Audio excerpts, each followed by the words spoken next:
Selamat malam Bapak Ibu Saudara. Mari sama-sama kita berdoa. Bapak di surga, kami bersyukur kami punya Allah yang tidak pernah berubah. Sekalipun zaman berubah, sekalipun kami berubah, sekalipun orang-orang yang kami harapkan berubah. Engkau Allah yang tidak pernah dan tidak mungkin berubah. Kami bersyukur untuk kasih Allah yang tidak bersyarat, yang karena kami gagal, lalu Tuhan menarik kasih-Nya.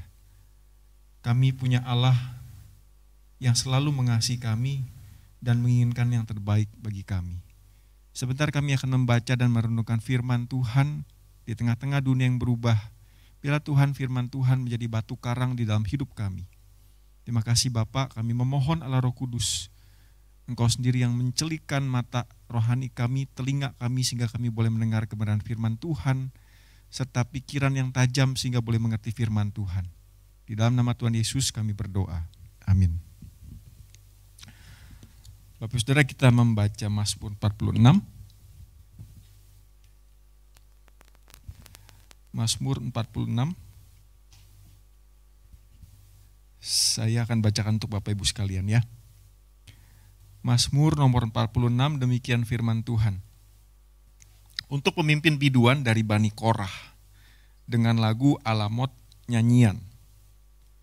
Allah itu bagi kita tempat perlindungan dan kekuatan, sebagai penolong dalam kesesakan sangat terbukti.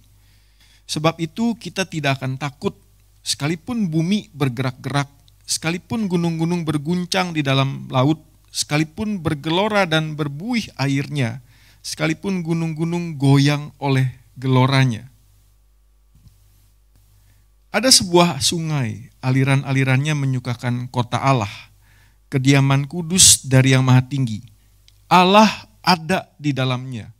Kota itu tidak akan guncang. Allah akan menolongnya menjelang pagi. Bangsa-bangsa ribut, kerajaan-kerajaan guncang. Ia memperdengarkan suaranya dan bumi pun gemetar. Tuhan semesta alam menyertai kita. Kota benteng kita ialah Allah Yakub. Pergilah, pandanglah pekerjaan Tuhan yang mengadakan pemusnahan di bumi, yang menghentikan peperangan sampai ke ujung bumi, yang mematahkan busur panah, menumpulkan tombak, membakar kereta-kereta perang dengan api. Diamlah dan ketahuilah bahwa akulah Allah. Akulah yang ditinggikan di antara bangsa-bangsa, ditinggikan di bumi. Tuhan semesta alam menyertai kita. Demikian firman Tuhan.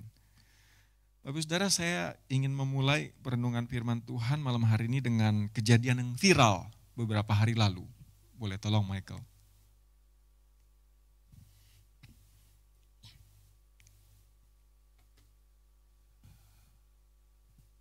Bapak Saudara mungkin udah lihat ya kejadiannya. These are your headlines. A sinkhole formed on Tanjong Katong Road South on July 26, 2025 at approximately 5:50 p.m. swallowing a vehicle and injuring its female driver. She was quickly rescued by nearby workers and later taken conscious to hospital for treatment. The incident occurred adjacent to a PUB worksite and led to the closure of the road section between Mountbatten Road and East Coast Parkway. Bus services 36 and 48 were rerouted as a result. Authorities including LTA, PUB, and BCA are working together to repair the damage and investigate the cause, which may be linked to a burst water pipe observed in the area hours before the collapse. Water supply to about 18 households was temporarily disrupted, but later restored. Recovery efforts include draining the sinkhole and safely retrieving the vehicle. Ground-penetrating radar is being used to scan for additional cavities. Oke Michael, thank you. Bapak Saudara, tadi sepintas kelihatan sebenarnya ada mobil-mobil dan motor yang masih melalui tempat itu gitu ya. Saya nggak kepikir kalau saya orang yang ada di sana, ini kendaraan ini terus baru melaju gitu. Seandainya dia jalan langsung mungkin nggak tahu selamat atau enggak ya. Karena itu sangat tipis sekali itu. Cuma saya pikir kalau saya jadi wanita yang ada di dalam mobil itu, lagi nyetir terus masuk dan tiba-tiba air di mana-mana, saya nggak tahu itu gimana caranya bisa selamat gitu. Cuma berhadapan dengan situasi yang seperti itu Saya pikir antara hidup dan mati sebenarnya. Apakah dia bisa keluar dengan selamat atau enggak, saya nggak tahu. Saya nggak bisa bayangin perasaan perempuan yang sedang nyetir itu.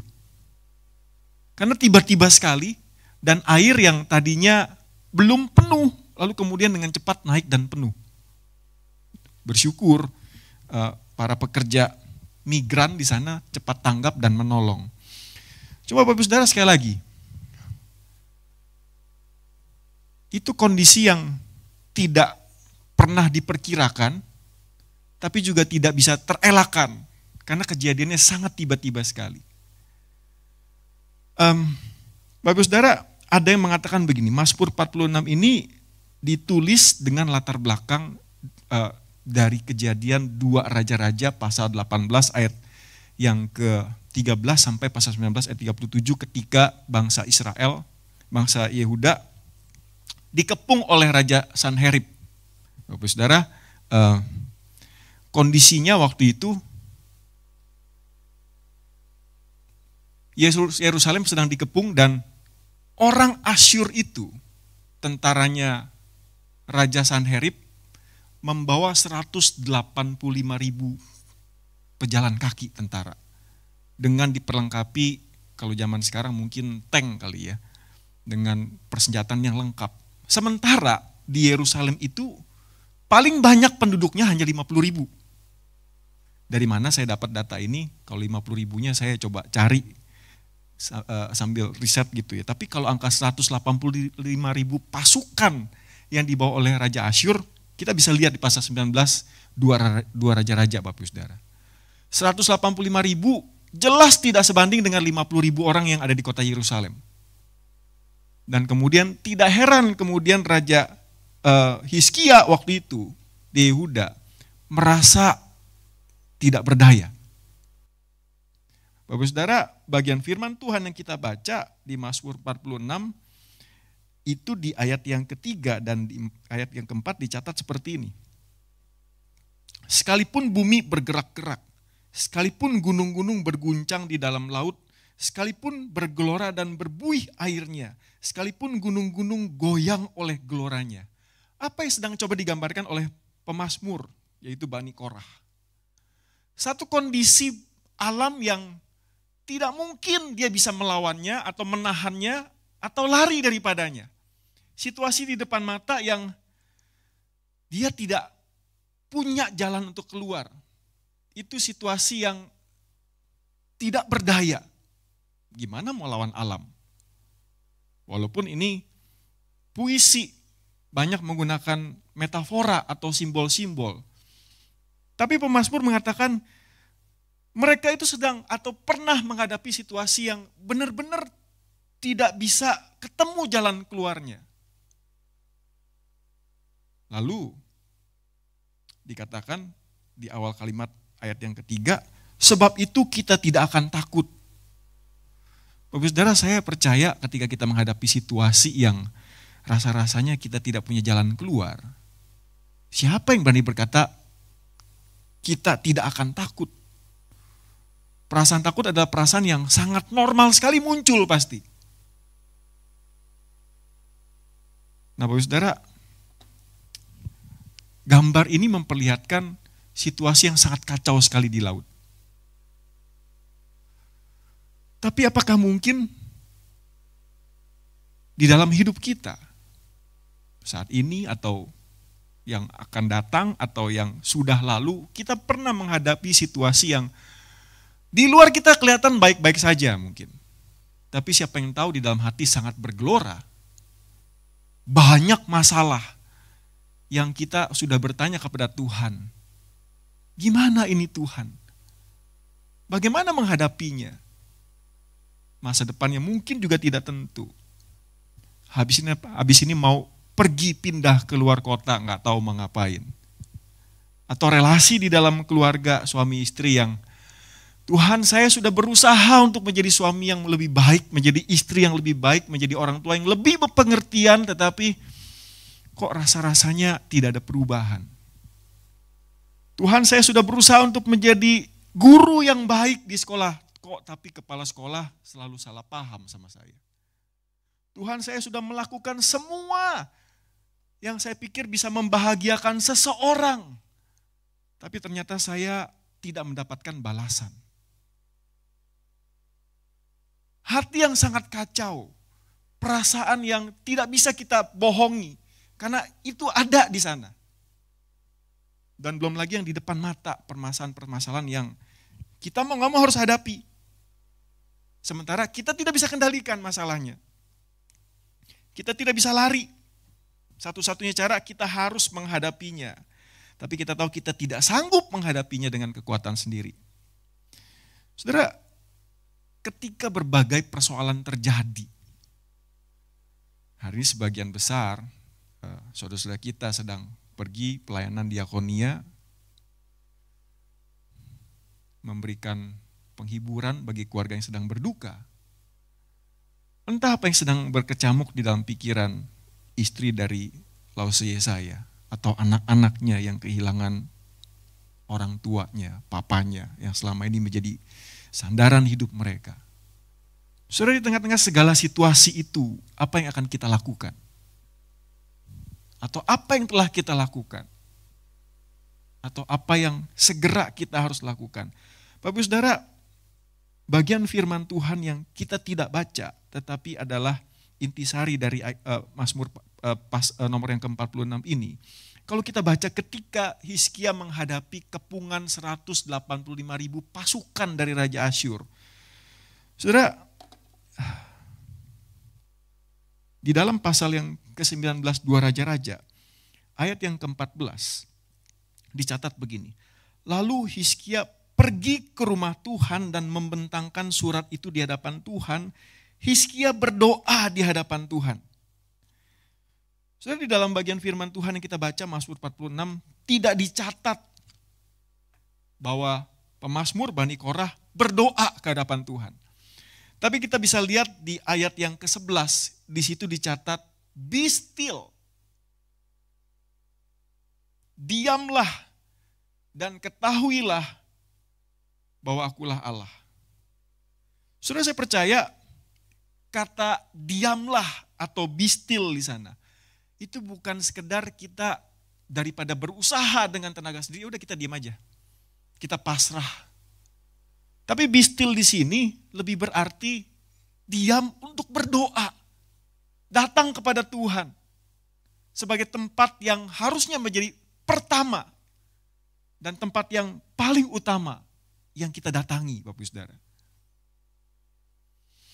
Saya percaya ini hal yang sangat klise buat kita. Tapi saya sangat rindu sekali supaya kita benar-benar bertumbuh di dalam kehidupan doa kita.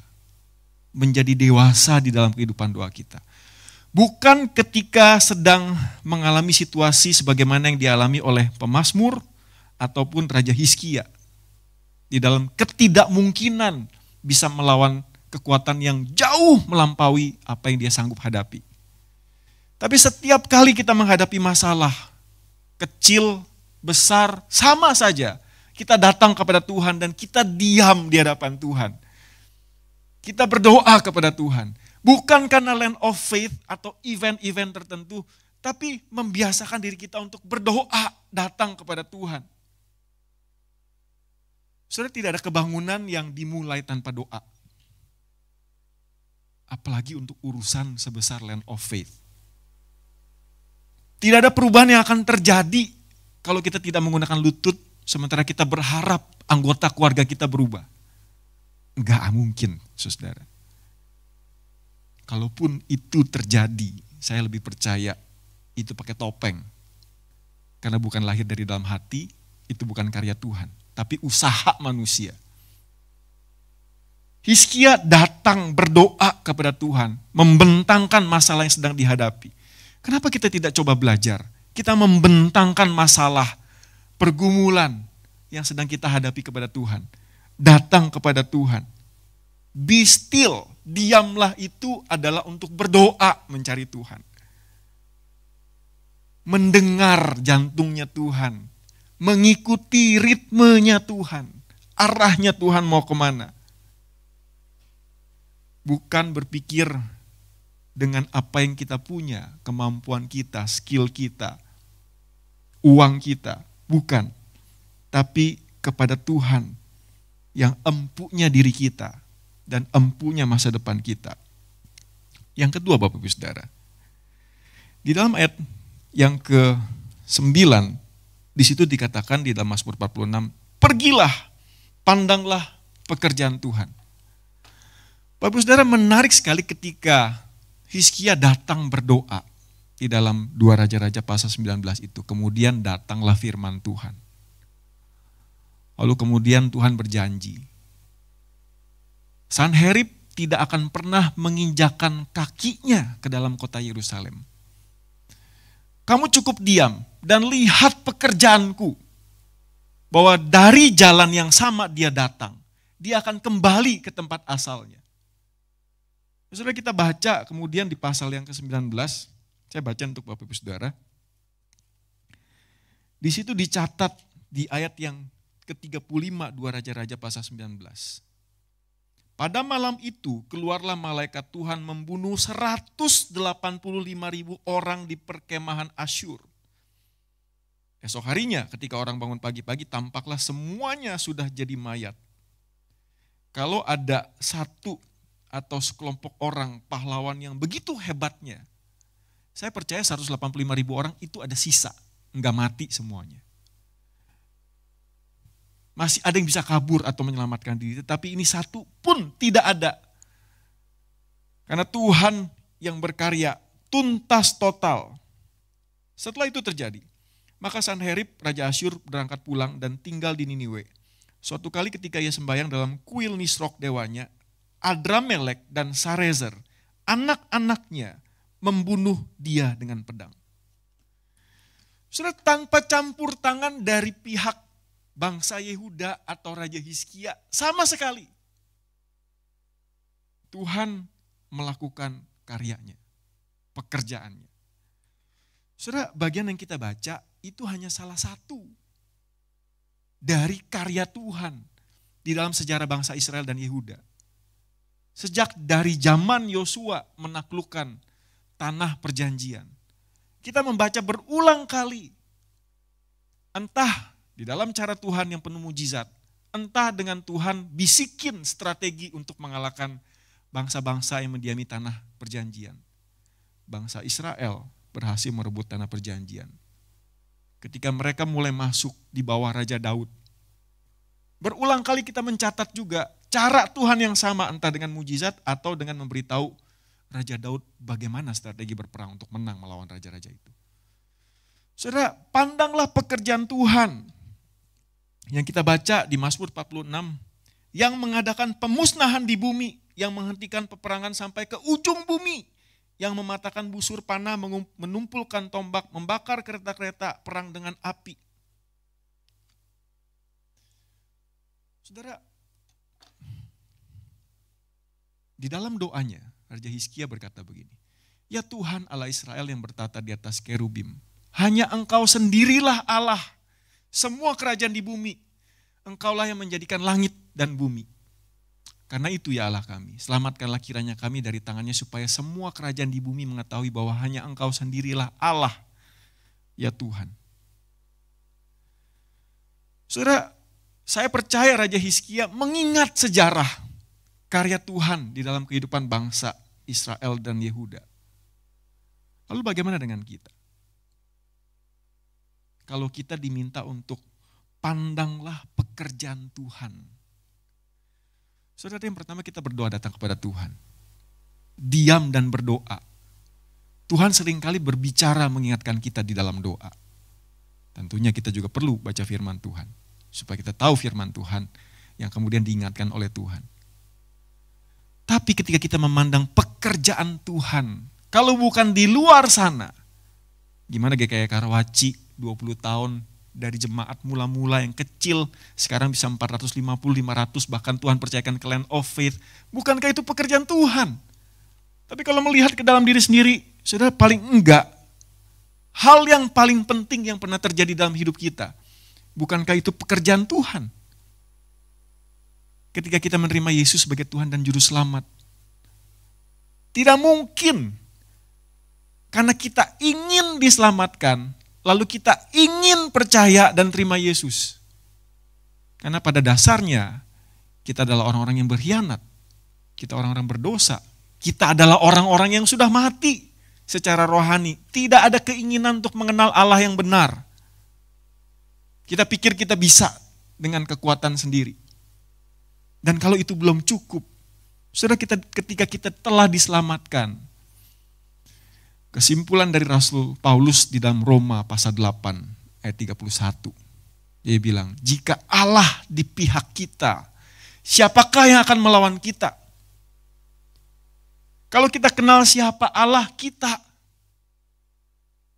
yang membuat sesuatu yang tidak mungkin, kita ini yang pasti menolak dia. Kita ditaklukkan begitu rupa sampai kita mau terima Yesus. Kita ini yang begitu keras kepala dan keras hati. Saudara, saya pernah ngomong mungkin sampaikan di sini, tapi saya ingat dan mari kita ingat kembali. Saudara, menurut saudara, lebih mudah mana Tuhan menciptakan dunia ini kembali sekali lagi atau mengubah hati manusia? Yang pertama, yang kedua. Buat saya, lebih mudah Tuhan menciptakan dunia ini kembali daripada mengubah hati manusia. Tapi dia menaklukkan hati kita begitu rupa. Sampai kita mau terima Yesus, mau bertumbuh, mau mengenal dia, mau mencintai dia. Saudara, jika Allah di pihak kita, siapakah yang akan melawan kita? Cuma kan sekarang permasalahannya kita berhadapan dengan sakit penyakit, masalah kesehatan, masalah keuangan, masalah relasi. Kita ingin serba instan, tapi kita kurang sadar bahwa Tuhan memakai semuanya itu untuk membentuk kita. Dan itu adalah rencana baik buat kita. Yang kita pikir itu adalah rencana buruk. Padahal itulah Allah di pihak kita. Dan dia berjanji dia akan menyertai kita, seperti akan kita lihat selanjutnya. Bapak Ibu Saudara, bukan cuma diam dan berdoalah, tetapi kita tahu siapa Tuhan. Kita ingat dan kita renungkan karyanya di dalam hidup kita. Saudara, pemazmur tidak berhenti sampai di sana.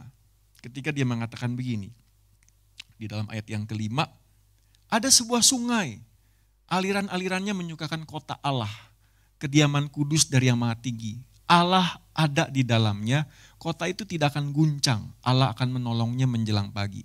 Saudara, pertama saya waktu baca ini saya nggak ngerti maksudnya apa sih Tuhan. Kok tiba-tiba dari Tuhan penolong, lalu kemudian karya Tuhan di ayat yang ke-9, di tengah-tengahnya itu ada ngomongin tentang sebuah sungai. Nyambung nggak, saudara? Terus kemudian saya baca komentar gitu ya. Dia bilang begini, tahukah kita bahwa di Yerusalem itu tidak ada sungai?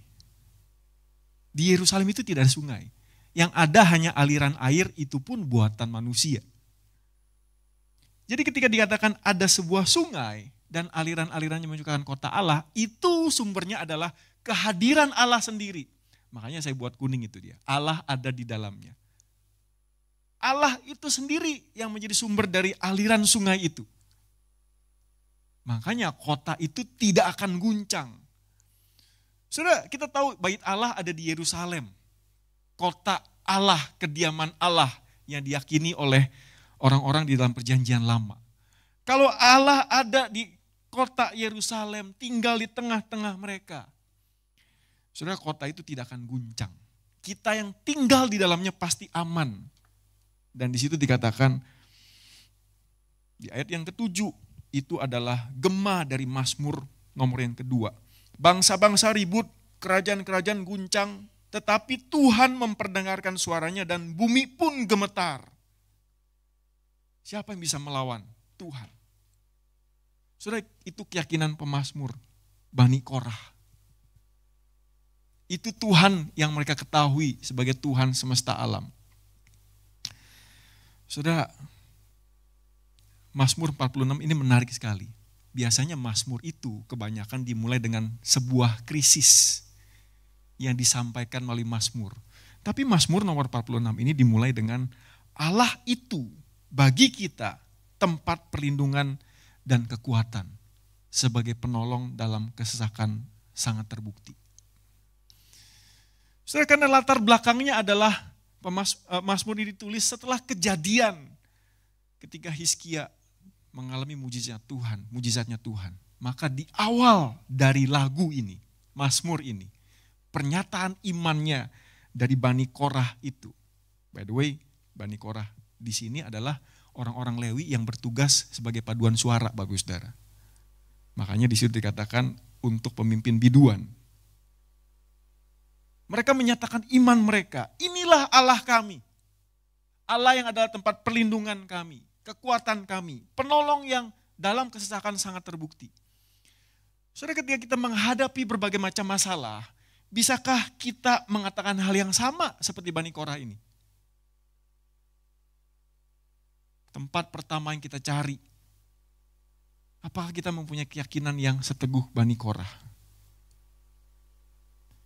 Saudara, atau jangan-jangan kita ini memang orang Kristen, tapi hanya secara idealis. Karena kenyataannya ketika kita menghadapi masalah, kita gak bisa ngomong Allah tempat pelindunganku sebagai penolong sangat terbukti. Craig Groeschel, salah satu tokoh di dalam pemuritan, bilang begini. Banyak orang yang percaya kepada Tuhan, tetapi hidup seakan-akan seperti Tuhan tidak ada. Orang Kristen yang ateis. Sudah setuju gak? Kita tahu siapa Allah. Kita tahu karyanya. Tapi Tuhan, apakah Tuhan akan berkarya dengan cara yang sama dalam hidup saya? Lalu kemudian kita mulai meragukan. Dan kita berusaha dengan cara kita sendiri.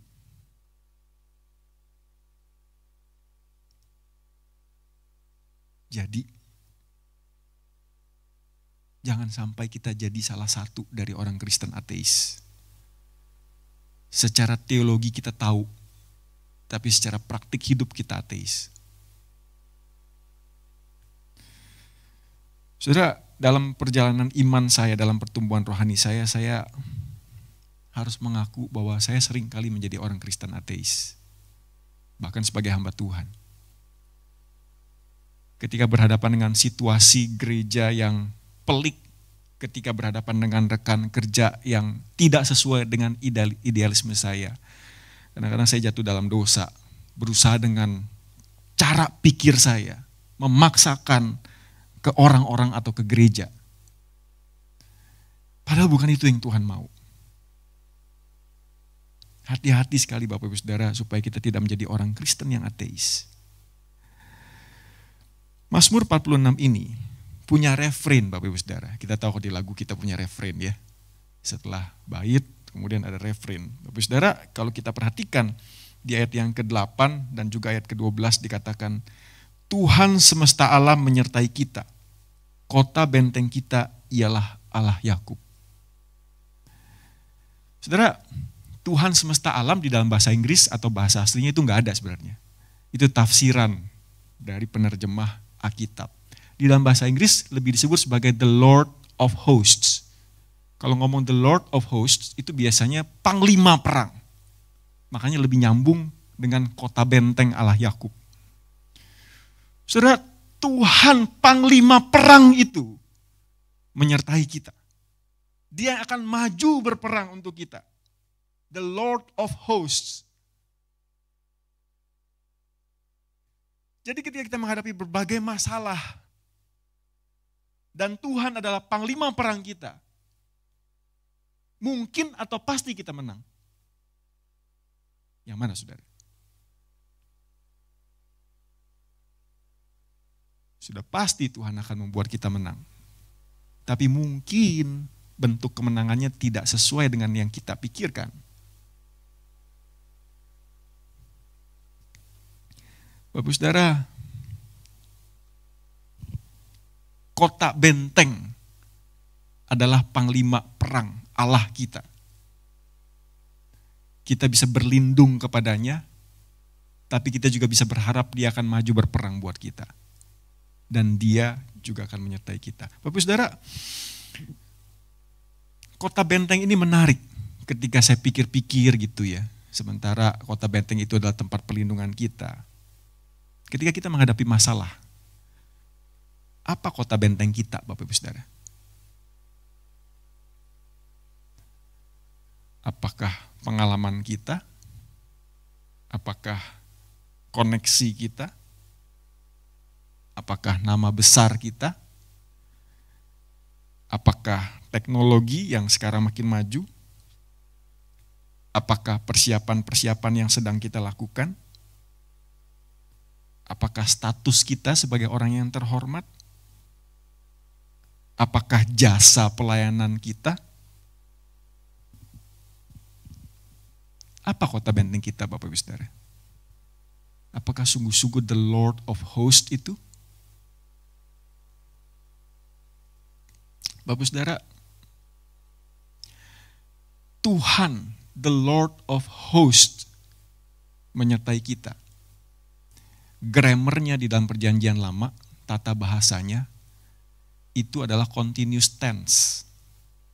Bukan sekali Tuhan menyertai kita, bukan 2 kali, bukan cuma di masa-masa sulit, bukan juga pembuktian di masa-masa kita senang, artinya Tuhan menyertai kita, tetapi senantiasa.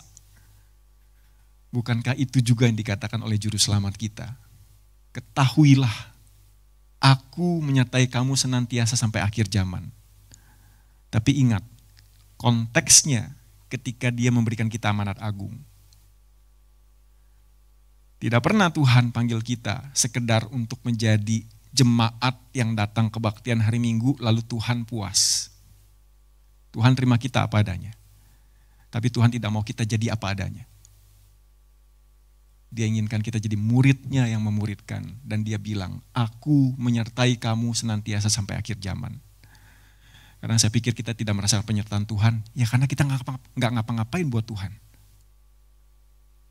Apalagi kalau hidup kita sudah nyaman, tidak ada masalah.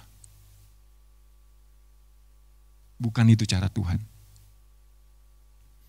Janji Tuhan, Tuhan menyertai kita senantiasa sampai kepada akhir zaman. Kalau itu kurang kuat, kita ganti katanya. Abba, Bapa kita yang sempurna itu, menyertai kita, menyatakan kasih-Nya kepada kita. Amin. Mari kita berdoa.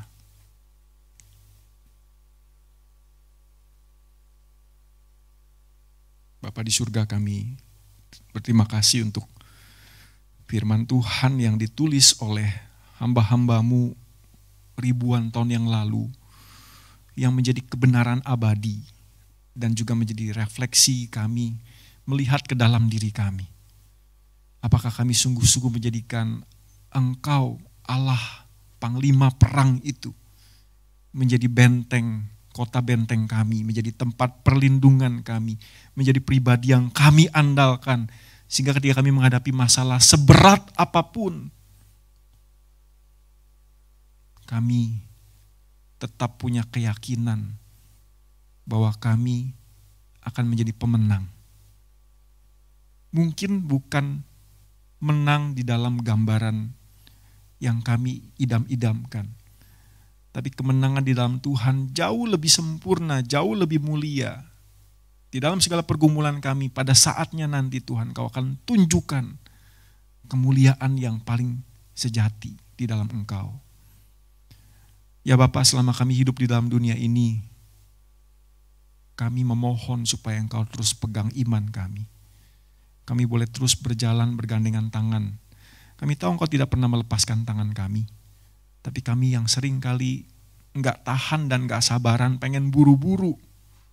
Atau kami bertahan sementara Engkau tetap jalan karena kami menikmati tempat yang sekarang. Bapak, tolong kami untuk ikut ritmenya Bapak, untuk ikut waktunya Bapak, untuk ikut rencananya Bapak. Kami ingin semakin serupa dengan Kristus. Tolong kami Bapak. Di dalam nama Tuhan Yesus kami berdoa. Amin.